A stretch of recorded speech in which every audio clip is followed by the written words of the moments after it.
Welcome to Connecting the Dots podcast, brought to you by The Collective. I am your host, Grace McNamara. Together, we look at business like a sports team. We'll connect the dots between every player in the team, the audience, and the essential plays that are often overlooked by leaders. With a strong gender-balanced focus, we'll bring together discussions from across many markets that connect women's health, purchasing powers, leadership strategies, and business growth. We'll be chatting with thought leaders, executives, and champions of modern business to uncover the stories of challenge, success, learning, and privilege, and what's coming down the track in our evolving world. Together, we'll connect strategies of best practice and celebrate the rising leaders ready to take us into the new era.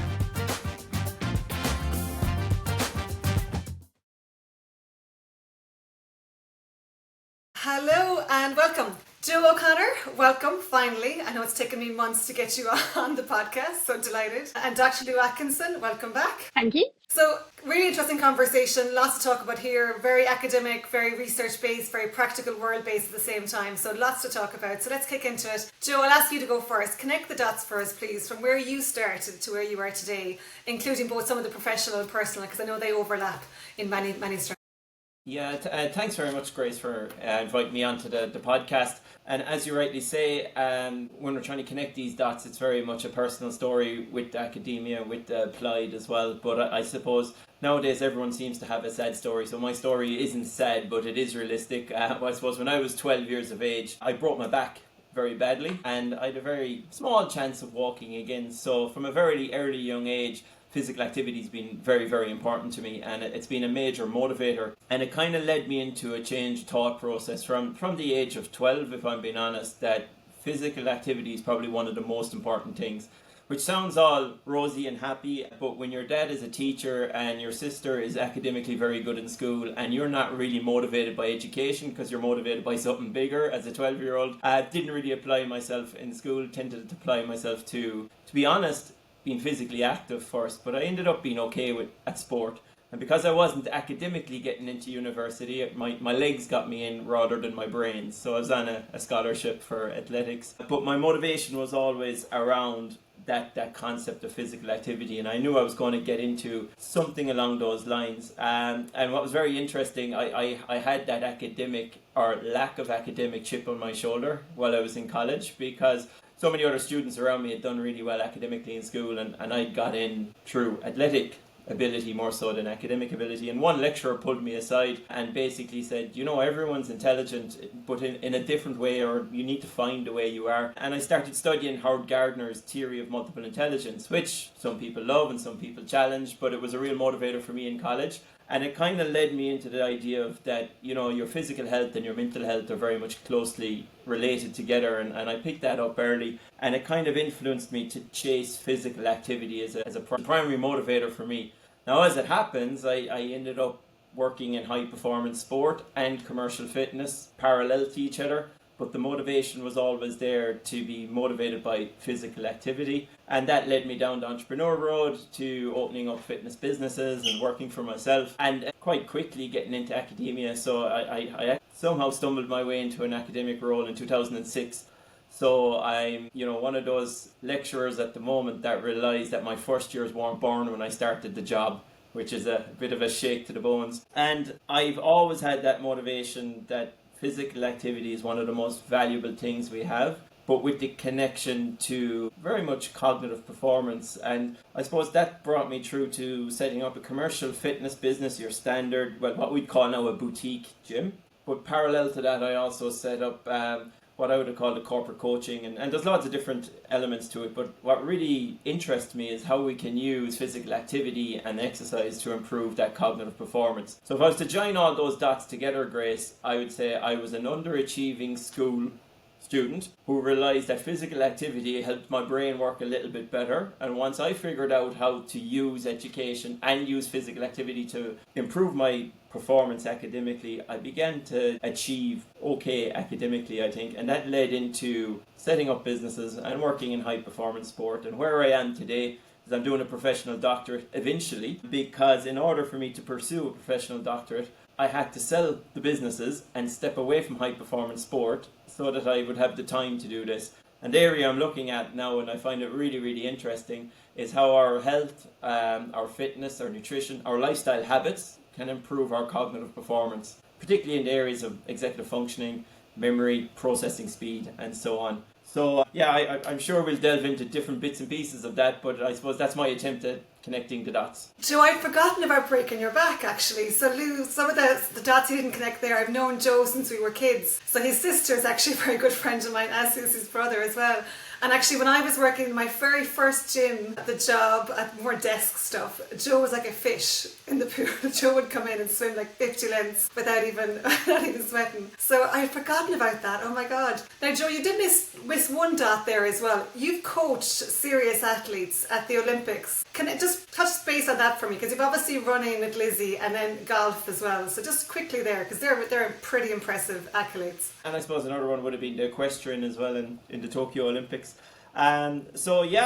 Yes, it's fantastic to work with elite athletes, but they're humans, you know? And I mean, no offense by that, by the way, that's almost a throwaway comment. I mean, the skill set required to work at the Olympic level isn't that much different than it is at the commercial fitness level, because what we're talking about is behavior change. And I suppose a lot of my coaching style is around how we change our behaviors. And I feel, you know, and sometimes I've got criticized in the past, Grace, and almost, I don't know what's the right word, it'll come to me in time, but basically two of the things I often say to people are your two most important coaching tools is to ask the question, how are you, first of all, and wait for an answer, and secondly, what works for you. And sometimes people, particularly I hope I don't offend a lot of people when I say in the strength and conditioning field, it's very much an egotistical field and you shouldn't show weakness. I don't see it as a sign of weakness to ask someone what works for the past, because nobody knows your body better than yourself. You know, you may not know what's right or what's wrong, but you know if you feel right or if you feel wrong. And I suppose it's a professional like myself or any of our colleagues to come in and join those dots as well. So I've worked at 3 Olympics across 3 or 4 different sports. But I would say the skill set is consistent. I've had a bit of luck as well. I've been, you know, and I know the main listenership here isn't Irish, but I've had a bit of luck with our native sports, which is hurling and Gaelic football, with our neighbours in Clare, Grace, and obviously our home county with Limerick, which is, to be honest, winning the All-Ireland with Limerick in 2018 was the pinnacle. Like, you know, I grew up in Limerick. All I wanted to do was to play hurling for Limerick. I played with St Mary's Sean Finns, now we're at Keele. But I wasn't good enough, but I also had the back injury, which kind of steered me down the athletics, the non-contact sports. So yeah, I've worked in high-performance sport, to answer your question. What a job, what a career. I love it. Okay, we'll tease into more of that in a minute, how you get from that high performance, be it on the pitch or in the pool or in the arena or in the office. So we'll come back to that in a minute, but it's pretty impressive. So Lou, also a phenomenally impressive career. Give us the whistle stop there. Appreciate this is your second time, I think maybe third time actually on the podcast. Yeah, well, what's interesting is I like to draw a contrast with Joe's, because I feel like we're sort of almost polar opposites, but we've ended up very much in a similar place. So I was not any good at any sport whatsoever, and still no good at any sport. I don't have any of the necessary skills. So I don't have hand-eye coordination, you know, I can't catch, I can't throw, I have no spatial reasonings. You know, I've watched Grace train and I don't know how she knows where everyone else is on the pitch and where the ball is going, etc. So this was all a mystery to me. So I was a typical academic child. That was what I was good at. So I studied and basically went to a grammar school where sport was just a necessary thing you had to do for the curriculum, but no one was interested in it and no one was praised for being good at it. And then followed that into university. And I found physical activity from a health perspective because basically I was just putting on too much weight, living the good life in my first year at university, and realized I had to do something about it. And I found that I enjoyed structured exercise, so not sport where basically skills and interacting with other people were not necessary to be good at something. So I'm one of those odd people that's actually very good at just getting onto a piece of equipment and being quite happy to just get on that piece of equipment, be on my own with my headphones in. So yeah, I never thought of doing that as a career, of course, because I was conditioned to, you must go to university and get a good corporate job, which I did. And then the short version is, after a few years of that, wanted to do something a little bit more meaningful, and physical activity and fitness was clearly something I had developed a real enthusiasm for, having qualified as an instructor. I worked full-time as a personal trainer for 3 years, And again, in opposition to what you've done, Joe, I did not work with any elite athletes at all. I have worked at one Olympics. It was the London Olympics, and I was a volunteer, but I had a great time. So yeah, I got a real buzz from, as you've spoken about, Joe, helping those sort of ordinary individual humans who were really struggling to change their behavior, even though they seemed to have this high level of motivation. So I went back to my psychology roots, did a master's in health psychology, got really enthusiastic about doing applied research. So once I had this little bit of knowledge, I wanted more, and I wanted to be able to apply that knowledge. So worked full time across a couple of institutions as a researcher and as a lecturer in health psychology, completed my PhD by publication during that time. So your story resonates around finding time to do a doctorate. I found the publication route was the right route for me because it enabled me to use the research I was doing in my job. But a professional doctorate, is something that a lot of colleagues did as well. And yeah, after 2022, I left full-time academia to work in industry, worked in digital health, and now work as a freelance consultant and fractional executive, working with organizations to try and cross that bridge really between health and physical activity and fitness, and just trying to get more people more active as much as we can. Love it. And obviously we work together, Lou, so it's been a pleasure the last number of years really seeing you bring the research to life. That's as I say it, right? It's all well and good in a book and in theory, but if it's not in the real world being practiced, it's not as impactful. So it's been a pleasure. Now, Joe, I was one of your students the first year you were a lecturer in high performance. I'm pretty sure it was high performance physiology at the time. But tell us right now, you're doing research at the moment and you're joining those dots between the corporate athlete and obviously health, fitness and performance sports as well. So tell us more about the research. What's its genesis? What is it? And why should we all be participating? Yeah, thanks, Grace. So back in 2015, I would have set up what is now Coach Pact, but it was called Get Small Wins at the time, and it kind of spurred out of the commercial fitness and the high performance. I found there were some people in the middle that weren't necessarily motivated by being healthier, but were motivated by high performance, but didn't want to do the sports thing. And they wanted to use health and fitness actually to improve their performance in the workplace. And over the last 10 years, I found that I was getting a little bit more frustrated with the research I was reading, in that there was wild assumptions made within the research that business leaders think this way, based on a study that was done on 20 fourth-year students or graduates. And I was kind of, no, that's a leap of faith, first of all. And it's a small bit. Then I was looking at some of the research, and I'm talking more the physiological research on business leaders, but it's very, very hard to get research on C-suite executives and business leaders. And I thought, right, the reason it's hard is that these people, and rightfully so, are very, very busy, and they almost have an information wall blocking them. As in, you're not going to get them with a cold email, and you're not going to get them with a social media post. But that's the challenge, and that's the first element I'm trying to work my way around. But why am I doing that? Well, I firmly believe that our lifestyle habits, we can call it sleep or nutrition or aerobic capacity or whether you're resistance training, and the list goes on, do relate significantly with your cognitive performance. Whether we're talking about processing speed or memory or executive function in particular, and looking at other aspects as well, such as clarity and creativity.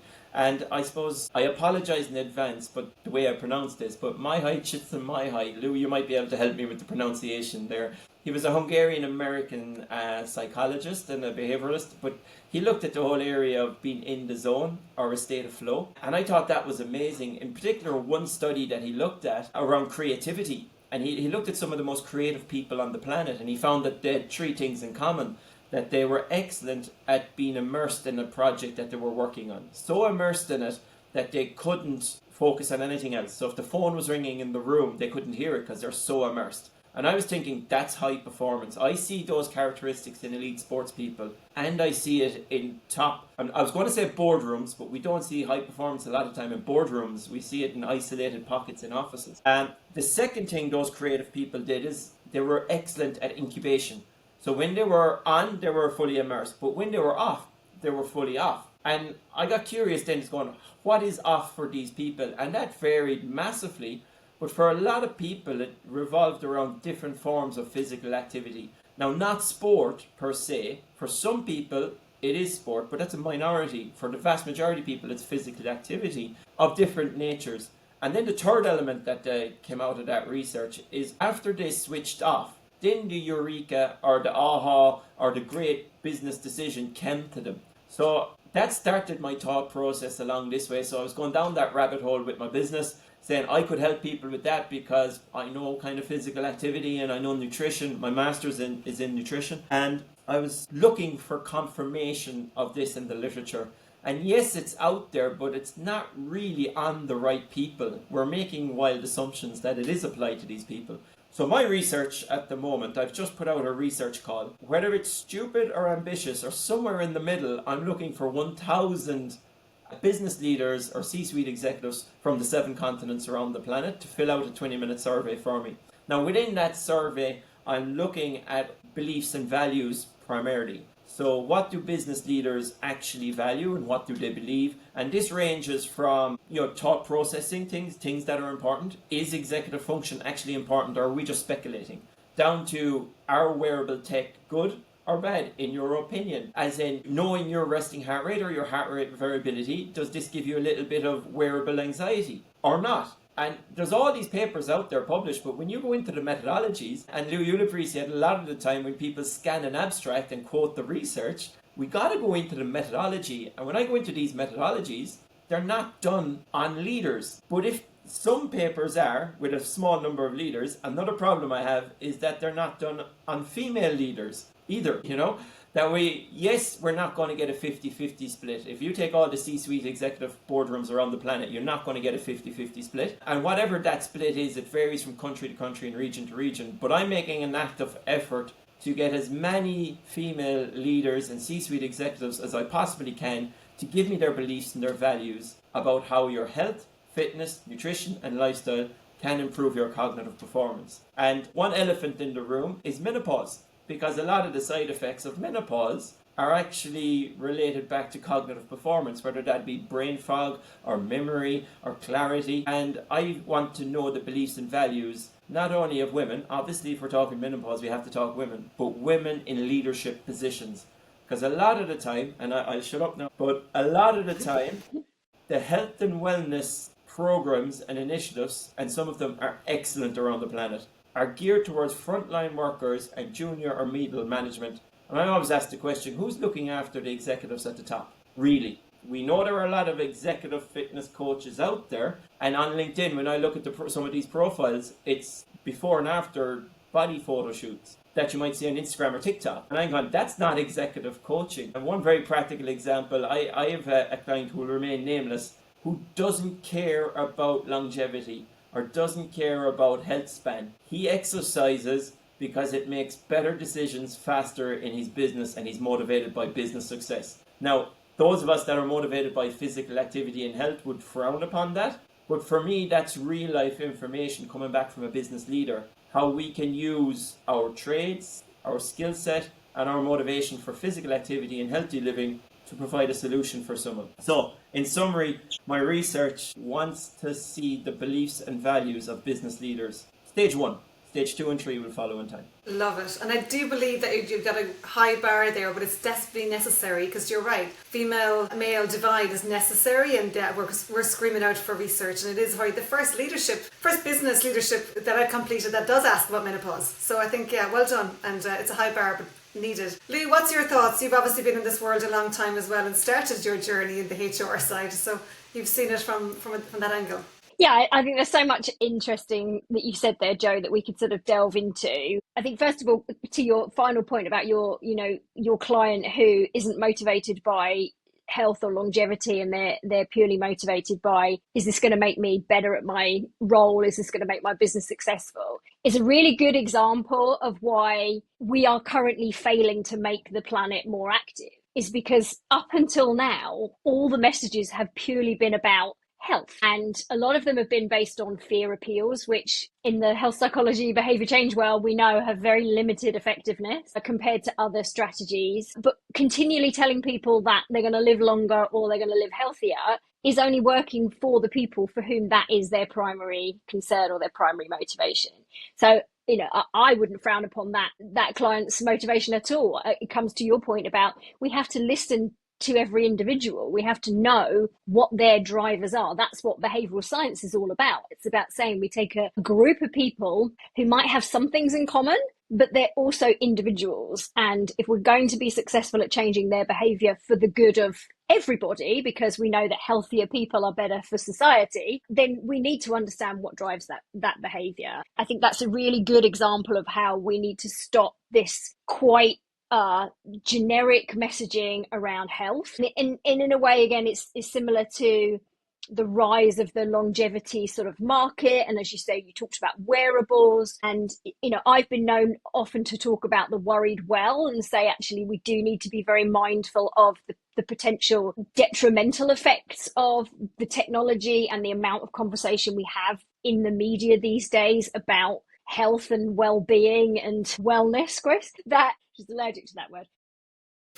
Because it can cause health anxiety, it can cause people to adopt maladaptive behaviors. So, we need to be very cautious of that. But at the same time, we also know that from the research, with good quality studies, with large representative cohorts, that simply strapping a wearable to somebody makes them more aware of their behavior, makes them more aware of their health, and does tend to, in the main, prompt some positive behavior change, even if it's just getting a few hundred more steps every day. And that does make a difference at a population level. So yeah, I think it's really fascinating what you're doing. Absolutely applaud trying to understand the gender differences that potentially are there. We know that males and females in business do have slightly different motivations and certainly tend to have different ways of operating.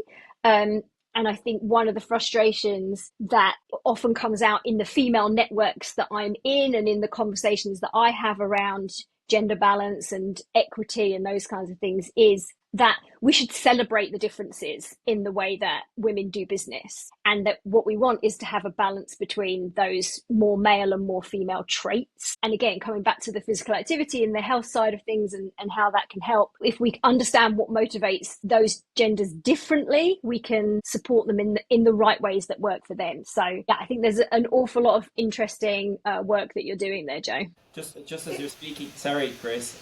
Go. It's very interesting. Exactly what you were saying, it brought me back to a company that I worked with before, the difference between males and females. And it's a very successful company, but we did manage to change things a little bit over time. But it was Pilates at lunchtime for the women, and the men had a golf club. Like, they go golfing once a month, and that was their wellness, and the box was big. And I was kind of going, whoa, big job in our hands here. And another thing as well, and I suppose another dot that I might have left out a little bit, because at times, Grace, I get a little bit of a slagging.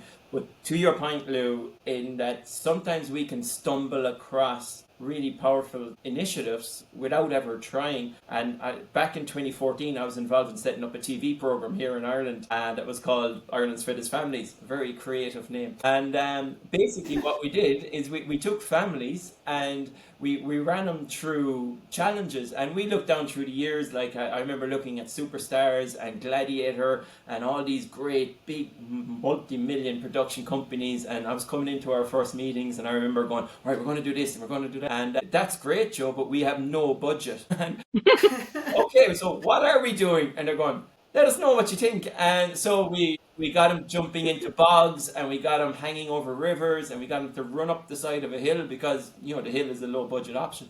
And to our surprise, the program is still running to this day. But after 5 years going back about pulling rods, I had to step back. But my point being is we had a very positive impact, I believe, and I believe it to this day, in the families around Ireland, because we were celebrating physical activity again.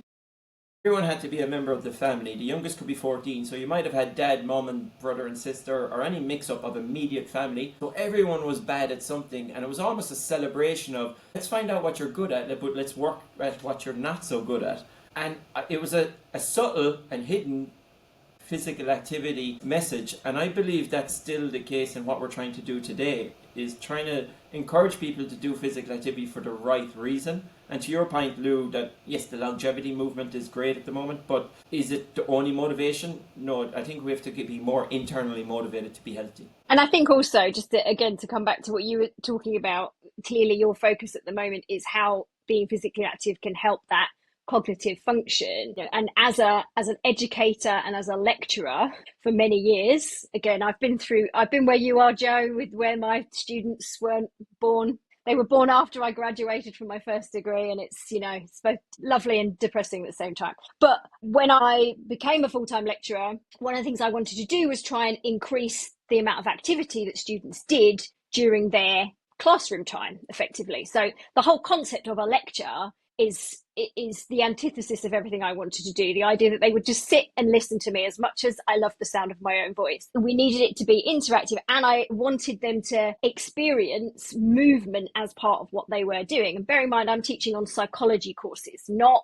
sport and exercise science. So I created a module for our final year psychology students called the Psychology of Physical Activity and Exercise. And those who signed up to it, we had active learning. So we had energizer breaks, we had standing was encouraged. And of course, I made sure I'd done the research to back up what I wanted to do. And there's very, very limited information about the effect of physical activity on learning environments in adults.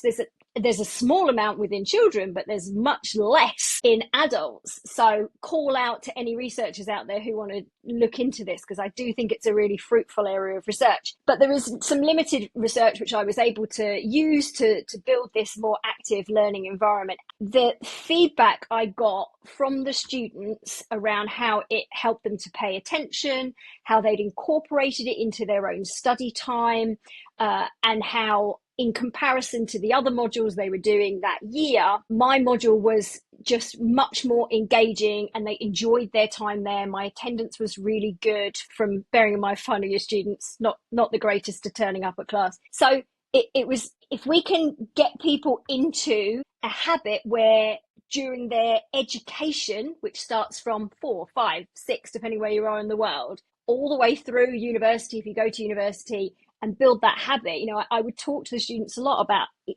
I want you to go into the workplace knowing what it feels like not to sit down. Because if you go into the workplace having been conditioned that when you're working, you sit down, I know that's going to have a negative effect on your ability to stay on task, your ability to pay attention, to concentrate, to engage in what you're doing. And so I think we do need a huge amount more research to demonstrate the potential benefits of that and how to apply that well. But for me, in my microcosm world in university with my final year psychology students and with my master's students, I know it works. So I think, what you're doing later on in people's careers is fantastic. But let's also try and see if we can create those habits for life. And if we can, as you say, we're talking about motivators, if we can sell physical activity as this is going to help you perform better mentally, it's just another reason to add to the 10 million other reasons that we should have to be active. I take it for granted, I think. I'm lucky, I've always been active, so I feel like I take it for granted that being active makes, it makes more blood to your brain, more oxygen to your brain works better. I mean, and I'm no scientist like you guys, but it seems to be that simplicity that I can bring through, but I appreciate I'm probably on a rare list. Now, Joe, the research also talks about nutrition and sleep, and obviously the wider factors of lifestyle here as well. Give us a glimpse of this, because appreciate that I'm sitting here with a coffee when I need to dive deep or something. If I can't go for a walk or move, I do go for the coffee, which isn't a great idea now, I appreciate. So give me some context there on the nutrition and the sleep side. Yeah, I suppose the first time I thought about this as a doctorate, and I'm going to say it. The film Limitless with Bradley Cooper. I don't know if you remember that film, but he took a little pill and it opened up the parts of the brain that he couldn't access. And I remember watching that and kind of going, oh, wow, that's kind of like being hydrated enough, and it's kind of like getting oxygen to the brain, as you say. And, we got to make sure that we get enough healthy fats so the brain can physiologically work, never mind psychologically work or mechanically work. So For me, a lot of people have a very unhealthy relationship with nutrition, and it often stems from a restrictive perspective more so than that performance perspective. So whenever I'm talking to people, I'm saying, right, eat to perform. Think of yourself as an engine. You got to put some petrol or diesel or electricity if you're driving an EV into the engine to fuel the performance. But we also got to do our maintenance checks, so we got to have repair, we need our proteins, and we need to check our cognitive performance. And I have questions on that in my survey. It is an anonymous survey, and questions like that is one of the reasons why I wanted it to be an anonymous survey. People are looking for shortcuts, but I don't believe, whether it be cognitive performance or physical performance, there are any shortcuts that don't come at a high cost.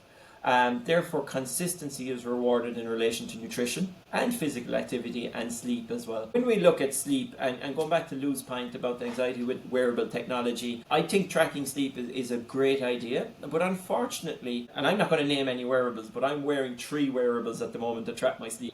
I'm into it. I'm kind of geeky that way. But we know, and I was part of a sleep study, we know the most accurate way to monitor your sleep is you got to go into a lab. And you got to wear a lot of different cables all over your head and all over your chest and all down your body, and you have to sleep in a sanitized environment. And when I did my sleep study, when I was involved in that sleep study, everything was going great except for the fact I couldn't sleep, which kind of defeated the purpose, because the most accurate way of monitoring sleep is very uncomfortable. But then people are very critical of saying, well, don't. I can sleep with those wearables on, which is a step up from the really accurate method where I couldn't. We got to express caution when we monitor our sleep, and I feel the one thing that we can probably measure with reasonable accuracy is sleep duration. I don't think the technology is there yet to really delve in different zones of sleep, whether it's 1, 2, 3 or 4, but I do believe we can look at duration. There isn't much debate in the literature or in the scientific community that we all need 7 to 9 hours sleep. And we need good quality sleep as well. Tracking that quality can be a little bit difficult.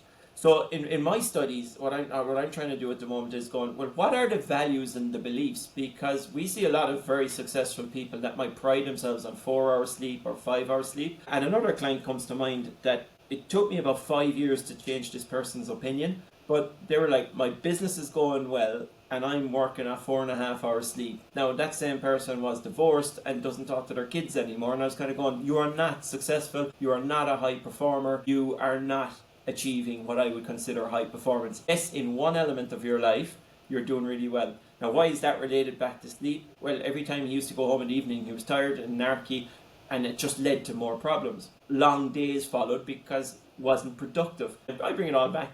Now, I've no evidence for this, but I bring it all back to saying sleep is probably the backbone of a lot of your problems here. And again, Lou, I'm not coming from the behavioural scientist perspective, I'm coming just strictly from a physiological perspective. It made sense to me. So to answer your question, Grace, nutrition and sleep play a massive part in this. And I like thinking of my research of being multifaceted. You know, that there's lots of different elements here. And the first step in my research is to find out what people believe and value. The second step is to what is accurate and backed by research. And then the third step is what is practical.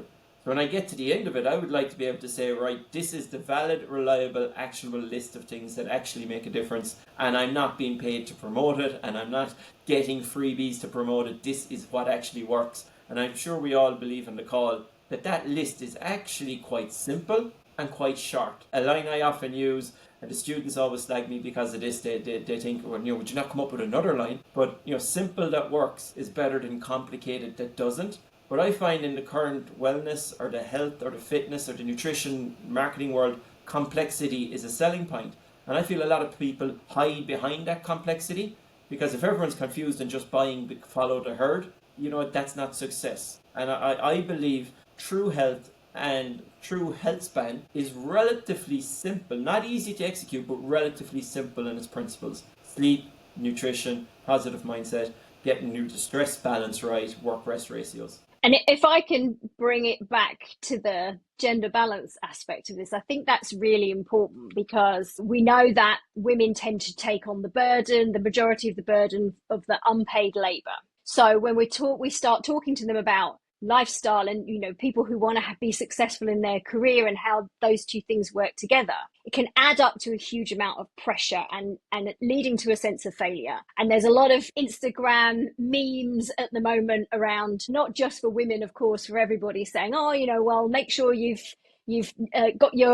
done your red light therapy and you've had half an hour of daylight and you've done your 30 minutes of exercise and you've slept for 7 hours, and adding it all up and realizing there isn't enough time in the day to do all of that.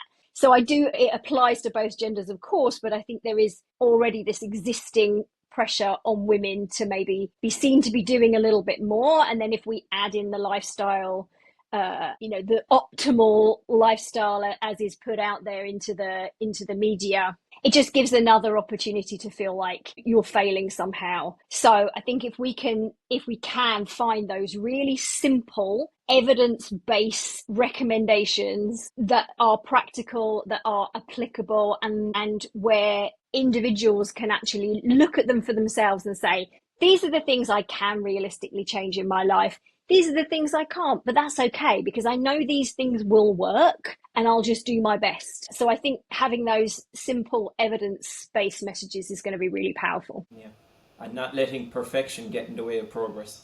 Absolutely. I think it's good, because to your point, Joe, like we've had a couple of years ago, we would have said like 4.5 hours sleep, as you said, was celebrated as, you know, leaders that worked around the clock, but to your point exactly, they didn't have a life outside of work. And yes, other parts of their life definitely took the burden. And thankfully now I think we are appreciating that you don't make good decisions on 4 hours of sleep. You know, technically you're intoxicated, right, with less than 5 on a regular basis. So technically you shouldn't be driving, never mind running a business. Less than 5 hours of sleep. So yeah, I definitely celebrate. I need 8. I know I need 8, right? So I can function on that. But to your point, I think we absolutely need to keep reiterating, you know, people making the plan for themselves. And I think, Lou, as you mentioned right there, different people have different scenarios, and there's a lot of burden and there's a lot of pressure and expectations and, you know, guilt that people can feel if they don't feel like they're doing everything. And we have to just, as I said, pick a plan that works for us and pick the basics and the topics. And I do shout out to the leaders, you know, your PA or your team are there to help. So I'd nearly add on to their workload in one way, going that they're there to help you also eat well, ideally, and walking meetings, you know, things that I simply can slot into the day, which also incorporates, like, you know, there's a switch off time and a switch on time. And that takes a team effort, but it does take the team to, you know, discuss that and to make sure that everyone understands why. And it's a team effort to put that in place, because it doesn't happen with one person, especially if you're running a business. Especially a lot of businesses are international today. I have early morning meetings with Asia and late evening with the US. You've got to put structure around it. You know, you've got to put some guardrails in there, but it's hard. So Joe, the research is absolutely needed, and I think it's a high bar on the participants, but it has to be done. We need a balance also across the diversity, and I'm a big believer that research, the greater number of participants, the better, right? The more diversity, the more, whether it's across the world, ages, businesses, industries, like there's a lot of nuances and factors there that hopefully will be teased out and you get some definitive research with it. I'm surprised there actually isn't definitive research already, but in one way I'm surprised, in one other way I'm not. So good work on getting good quality research to the market. We absolutely need it. Yeah, and you know, there is good research out there. It's just hard to get it specifically on the leaders in this context. Yeah. That's the challenge. Yeah. But that happens in research all the time, that we make assumptions. Like if I was to break down simple sports science, sometimes, you know, I studied 15 rugby players and they jump higher because I did this weights program. That's specifically to those rugby players. It doesn't mean it would work with swimmers, you know, but we make the assumptions all the time. And, and I think part of the problem in this niche with the research is it's hard to get to them, Grace, and it's hard to get past that PA or that person kind of going, no, this cold emails won't work, social media won't work.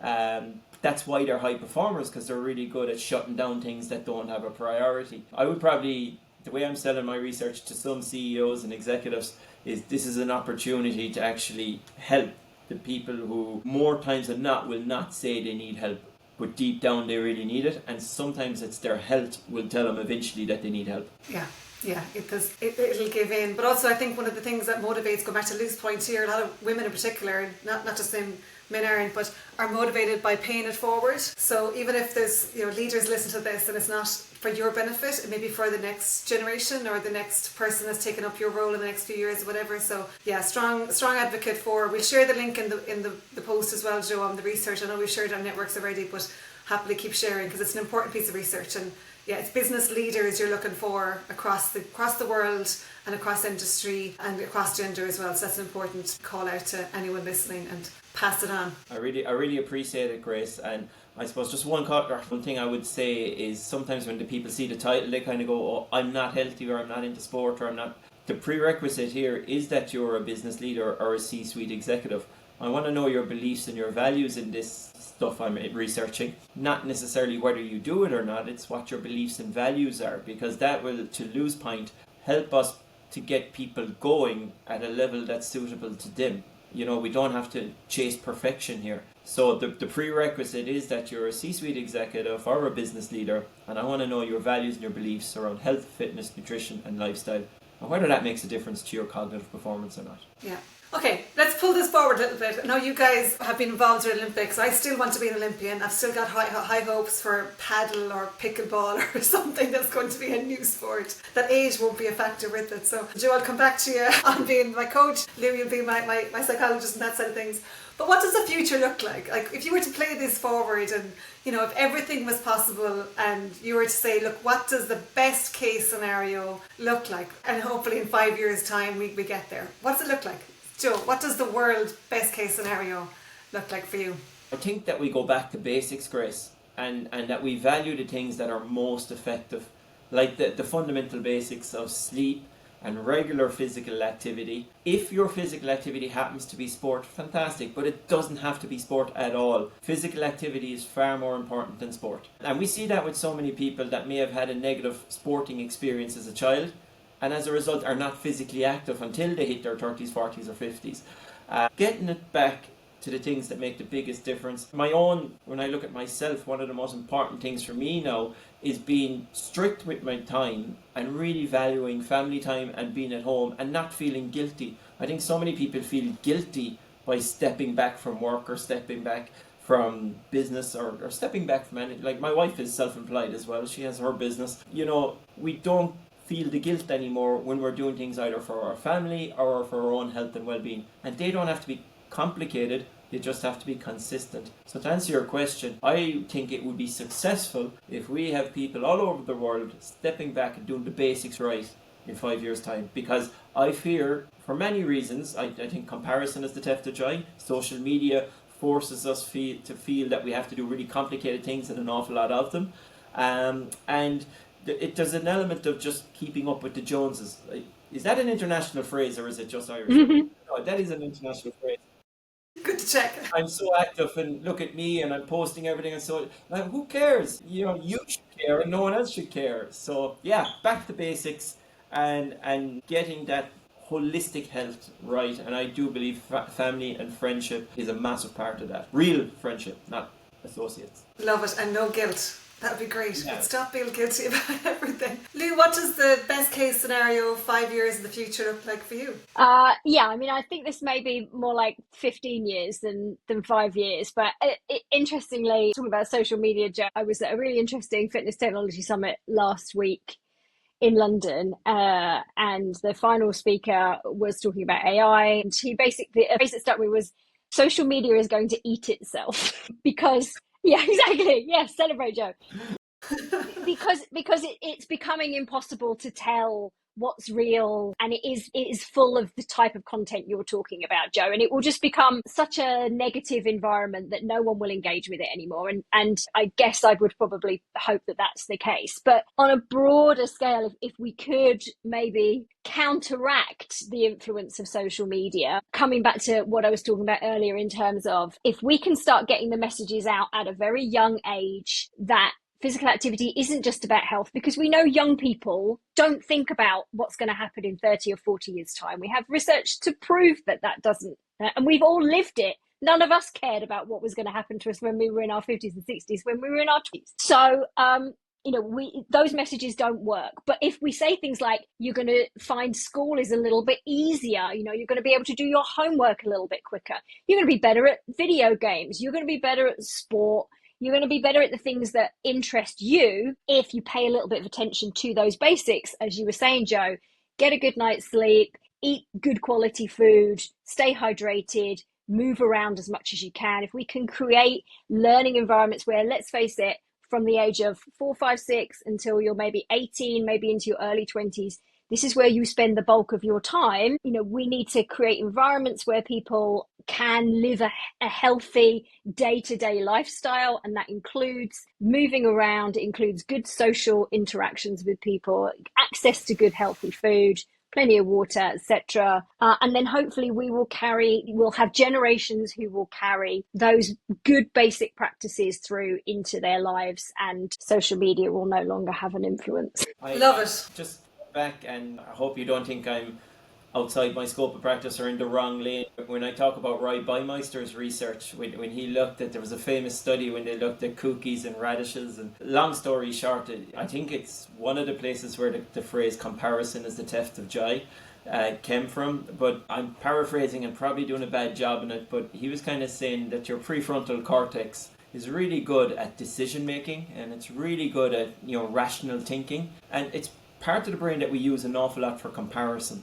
So, like, your brain is like a muscle in a lot of ways. So if you do the first thing in the morning, pick up your phone and just start comparing yourself to this person and that person, and kids and adults do it non-stop from what I can see. If you look at some of the research out there, I know Dr. James Hewitt has done a lot of work on the amount of times we pick up our phone and the amount of times we do it in a day, like 70 to 100 times we're interrupted. And a lot of that is comparison. So if the part of our brain that is responsible for comparison is also responsible for rational thinking and decision making, but we exhaust our brain by comparing ourselves all the time, is it any wonder that we don't make good rational decisions when we're comparing ourselves all the time? Because when you regurgitate some of the things that some people say to you, I saw this on Instagram and what do you think? And I was kind of going, just say it out loud, and they're kind of going, that doesn't sound great. Well, you said it to me first, So I firmly believe one of the weaknesses we have at the moment in the health, the fitness, the nutrition, the world is that we compare, and it blinds us to common sense and to reality when it comes to our health, our fitness and our nutrition. I love it. And we haven't talked anything today about red light, blue light, cold dips, and complicated, as you say. We're making it complicated, and we're adding more things to do, things to buy, as opposed to just go back to basics, which you guys have both mentioned multiple times there, so love it. Okay, last question, because we could talk about this all day otherwise. Give me some spotlights from you of other leaders that we should be aware of, either emerging or established, because again, going back to, we have a lot of phenomenal female leaders across the world who aren't always on the stages, aren't always as visible. Take the opportunity to spotlight some amazing leaders that we should be aware of, and hopefully I'll get the chance to follow up with separately. So Joe, over to you first. Who would you like to spotlight? Yeah. Grace, Grania Donnelly is someone I've worked with an awful lot, and Grania is based in Northern Ireland, and she's a physiotherapist that specialises in women's health, in particular with pelvic floor exercises and so on. But she's designed a really good return to running program that's across the UK as well, which is really, really good. But I brought Grania down to speak to my members. I had my club here in Tralee because I'd seen her speaking at a sports science. I need help from people like Grania Donnelly who can educate us and help us and provide context. And she's a business owner herself. She's very progressive. She's an active researcher, and she's making a big difference in breaking down barriers when it comes to women's health.